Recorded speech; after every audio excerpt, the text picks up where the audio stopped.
I am here to present on the topic research ethics. Where do students actually learn ethical decision making? They do learn from mentors like us. Students may learn ethics from teachers, their senior scholars, or even they learn from their family, friends, other faculties. They do learn from their religious beliefs. Then some professional organizations such as schools, colleges, etc. So,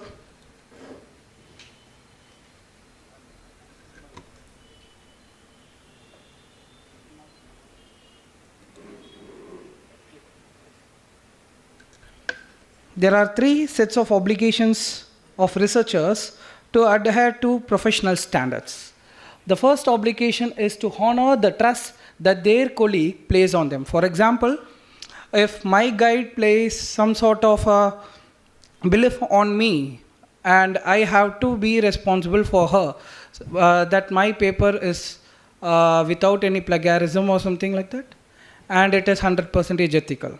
Second, an obligation to themselves. For example, why are you concerned about others? For you itself. You are going to write a paper, you are going to get the credit. Why are you going to copy the matters that others have published? For your self-analysis, that is the second obligation. Next, an obligation to act in the way that serve the public.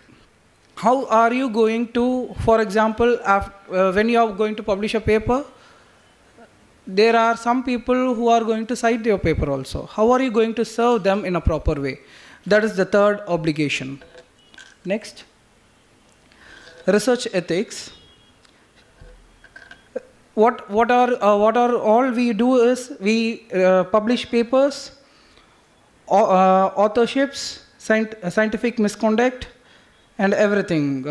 Now, scientific knowledge. The object of research is to extend human knowledge beyond what is already known. But an individual knowledge enters the domain of science only after it is presented to others. For example, if you say you have knowledge, you have that, you have this, that doesn't matter to others. How you are going to project yourself is you are going to project yourself through your research papers alone. Next, sharing scientific knowledge. We can share scientific knowledge through presentation, paper presentations. We can present papers in seminars, conferences, etc. Then we can publish our papers in the reputed journals, etc. Why are we publishing our paper? A paper is an organized description of hypothesis, data and conclusions intended to instruct the reader. If it wasn't published, it wasn't done. Actually, if you are doing some work, you have to expose it. If you keep it inside yourself, it is not going to be worthy enough. So that we are exposing our talent by publishing our papers. Next, scientific publications. What does the author do is, the author, after writing a particular paper, will select a particular journal and then send the paper to the journal, and that journal, what they have is they have a review team. They do analyze the papers, and then after approval, some journals have some sort of liberations and all. If their matter is satisfied, they accept your paper. Otherwise, the paper is sent for another review and another review until your paper is matched to their satisfaction. You have to go through all the reviews. This is what the scientific publication team effort is done. Next, authorship. The list of authors establishes accountability as well as a credit. If you are going to publish a paper, it may be an individual author paper or a combined paper, anything, but each and every paper goes into your credit. What is the author's responsibility? The author's responsibility is to ensure that your paper is original.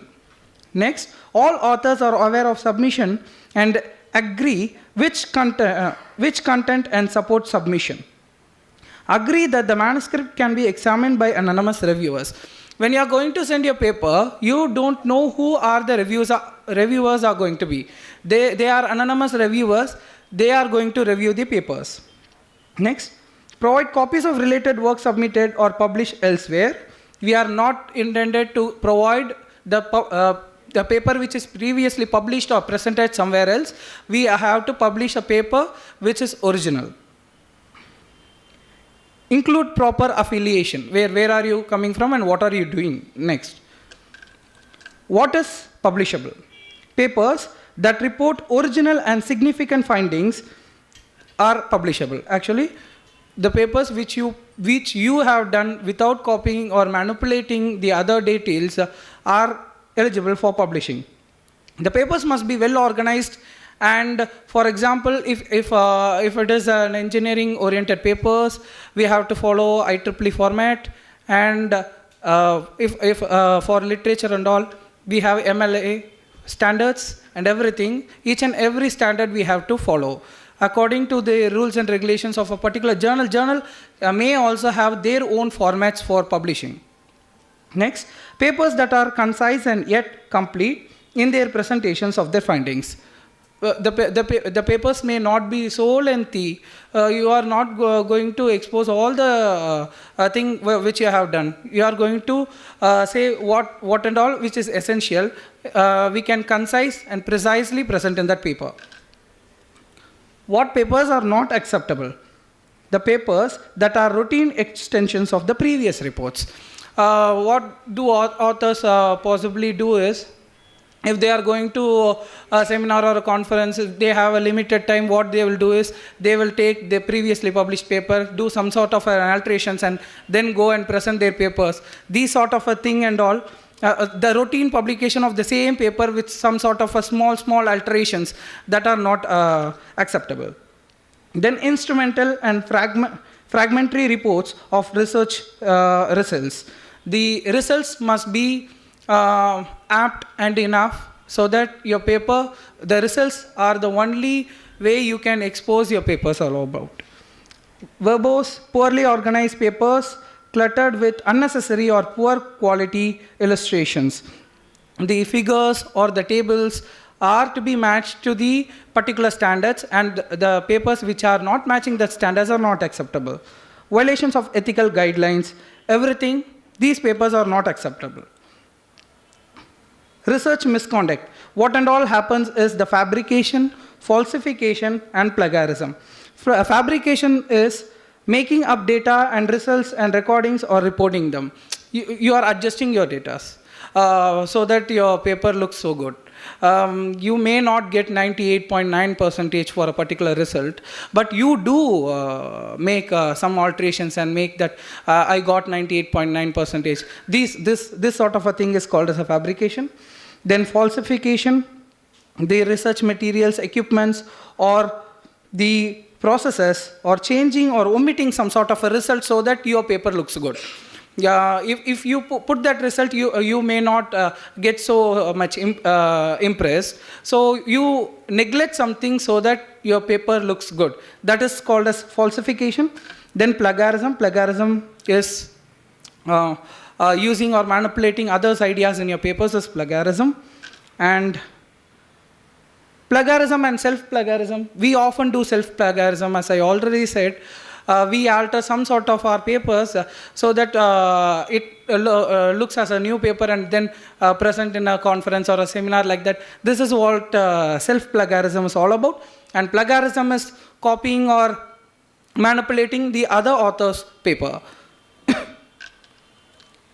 Other type of violations: duplicate publications, unraveling conflicts of interest that could affect interpretation of the findings, misinterpretation of research, use of selective and fraudulent data. Actually, what we do is, we take others' data. Most of the papers which are rejected are reasons, the data are manipulated from the other papers, and they make some sort of changes and present it as their own results. These are the ethical violations. Next, data manipulation. Data manipulation is, as I already said, they do manipulate others' papers. For example, it is some sort of a thing we cannot change, so some sort of a definitions and all. But most of the papers accept 10 to 15% of plagiarisms. Plagiarisms in terms of the pictures which we present there, or the definitions which we present there. For example, a definition of what data mining is same everywhere. So that sort of a thing is acceptable. But some papers which we can see is full of 80% of plagiarism and all, that and all is not acceptable. You can see various examples of data manipulations. And how do journals detect this is information received from reviewers. When we send a paper, the reviewers will give their review report that this paper is plagiarized.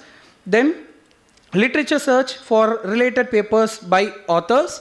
And most of the authors will not cite the papers which they have copied from. This may also have. Then what do the journals do is they ban that particular author for 3 to 5 years, not publishing any papers in their journals. And for less serious causes, what they would do is they keep that person in the watch list and keep a closer eye on their papers.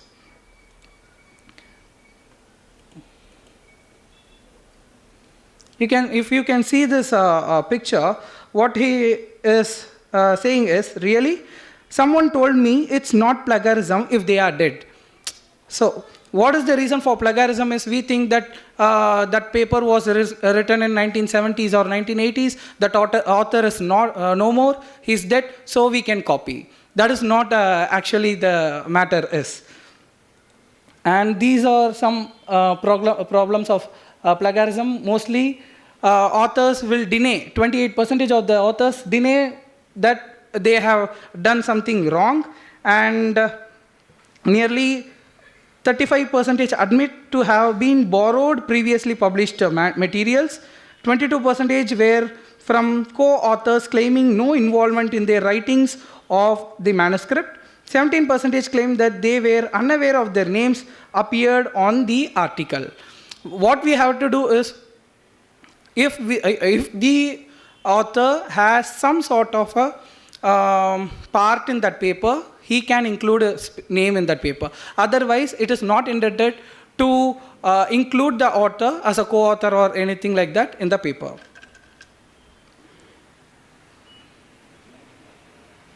Good record keeping.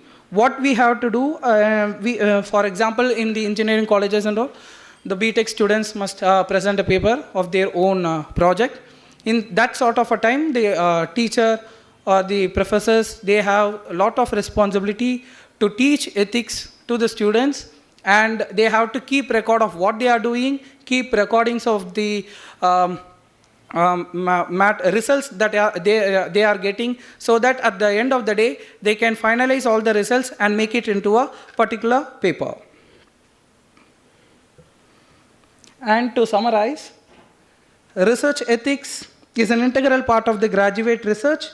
Statements, figures, and tables reproduced in the report, presentations, or papers requires proper citations, and published work is protected by the copyright law. And finally, I call for all your cooperations to avoid plagiarism and provide a more ethical way to build research of India. Thank you.